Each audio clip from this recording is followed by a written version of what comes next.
PAX West has come and gone, and I got the chance to play a few games. I got to play 2 upcoming beat-em-up games, Power Rangers Rita's Rewind and Jay and Silent Bob Chronic Blunt Punch. I love the amount of character I saw in these games, as these are titles committed to bringing these worlds to life. The art style in both of these games was incredible, mixed with satisfying beat-em-up gameplay. In the case of Power Rangers, I was told it's more than just a beat-em-up. I'm Dan Amrich, last name A-M-R-I-C-H, and I am a content editor at Digital Eclipse. We're here getting ready to play Power Rangers Rita's Rewind right here. And one thing you were telling me was you're giving these characters an opportunity that they didn't have in their heyday. Tell me a little bit about that, because I actually heard a similar thing from the limited run booth from the Rugrats. It sounds like a lot of IPs perfect for video games, but now's their time to shine. Yeah, for whatever reason, the Power Rangers were some of the most incredibly popular characters in the 90s, but they never got their own coin-op arcade game. And like X-Men did, and Simpsons did, and Turtles did, and everybody has really fond memories of that. But we started thinking about it, and we're like, why didn't the Power Rangers get that honor, right? So that's what our game is supposed to be, a 90s-style arcade game with a lot of different 90s arcade gameplay mixed together, but to sort of fill that hole in gaming history of what if they had their own 90s arcade game and what would it play like. So that's the core goal of Rita's Rewind. Have a little bit of fun with the lore and with the history, but mostly make a really fun pick up and play 90s style arcade game for a 90s franchise that was huge. And why has Power Rangers kind of survived the test of time? Is it just the style? It's so unique in what it does and its history.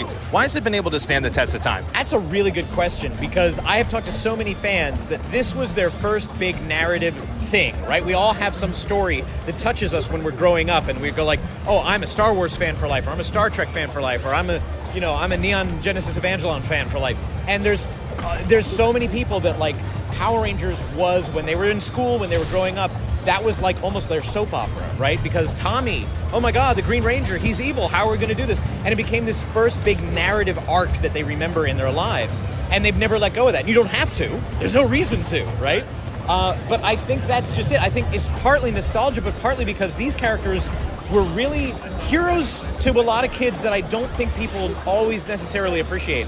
I spoke to somebody yesterday who said, my hero growing up was the Black Ranger, because that was one of the only black characters I saw on TV who was not a gangster or a thug or in prison or something. He was like, that was a shining example. Talk to a lot of Asian females and say, you have no idea how important Trini was to me, to see myself on screen. So I think that Power Rangers being one of the first diverse franchises is part of it, because people felt like they saw themselves on screen, and everybody was there to work together and do teamwork, and that core message, I think, resonated with an entire generation. So there are people that still believe in those values, and they still see this as something that's positive in their lives. So that, to me, that's sacred. Like, as the developer, I want to respect that, but I also want to make a really fun game where you can punch things in the face, with your friends. So it's a bit of a balance, but I do believe that Power Rangers is a little bit special because it showed people themselves. Yeah. And just real quick here before we wrap up, you mentioned this isn't just what we're seeing here. There's a lot more to this game than just the beat 'em up that we're seeing here. Yes, we'd say about 70% is brawler levels. That is the spine of the game. But we also wanted to bring in, if this was a 90s franchise and we're making a 90s style game for it, we wanted to bring in things like Super Scalar, like Space Harrier. So there's going to be some driving sequences, there's going to be some dinosaur sequences where you're in the dinosaur and blasting targets around the environment. You're also going to get into the cockpit for the first time. You get to be in the first-person view for the giant kaiju battles. You will battle Goldar with your fists from the perspective of the cockpit of the Megazord. So really excited to be able to do those kind of things too. Awesome. Thank you so much. Bringing franchises to life in the world of video games seems like a daunting task, especially ones as unique as Jay and Silent Bob. So I wanted to learn more. I'm James Averett, and I am the lead character designer and lead animator for the Jay and Silent Bob Chronic Blunt Punch. So tell me just about getting that project first. It's an iconic franchise, and then you're tasked with bringing it to light. And not only just bringing it to light, but doing it in your own way. Just tell me about that process. I was approached some years back with the idea of the project, and they kind of gave me a very general idea. They were like, we're going to do a Jay and Silent Bob game.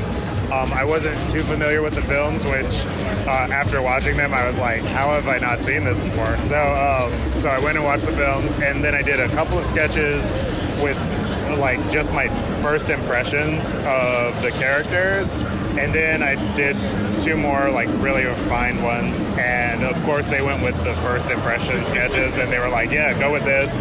move forward, and yeah, and that was how it took off. I just kind of from that point on trusted my gut with the character designs, And it's kind of like the Jay and Silent Bob cartoon that it looks like, at least to me. So was there anything in particular that stuck out to you about the films that made you go in this direction, or was it just the overall just nature of the films? It was sort of the overall nature of the films and the characters themselves. Like, the characters always seemed a little larger than life in the films that they were in. They seemed like the outliers, so it was kind of like talking back and forth with the other designers. We wanted to go kind of zany and have a more traditional animated feel, sort of like Looney Tunes-esque.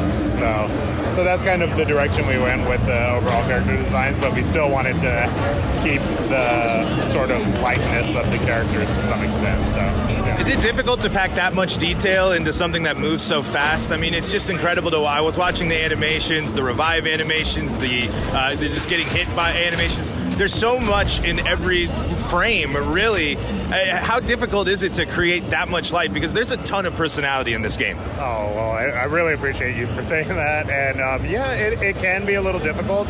The funny thing is, it was more difficult to figure out which frames to cut, because you still want the animation to have a certain level of punch, so you don't want it to be over animated and too fluid. You still want it to be a little snappy.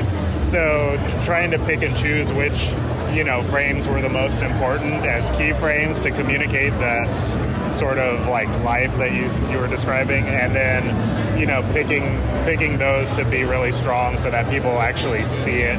It communicates the move without people having to see each individual frame, so you still get the feel of it. So it was a little difficult, but it was fun. It was very fun.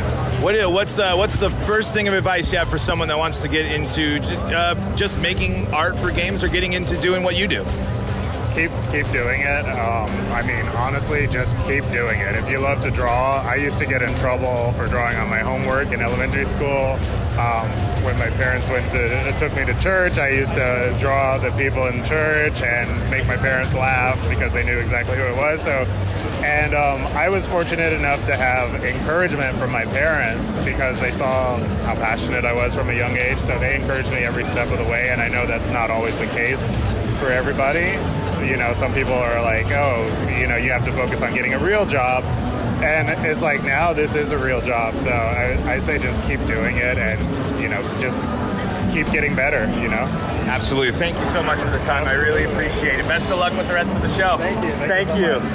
So many great games are coming out really soon. What are you looking forward to playing? You can check out my other previews from PAX on my YouTube channel and my interview with Kinda Funny's Greg Miller.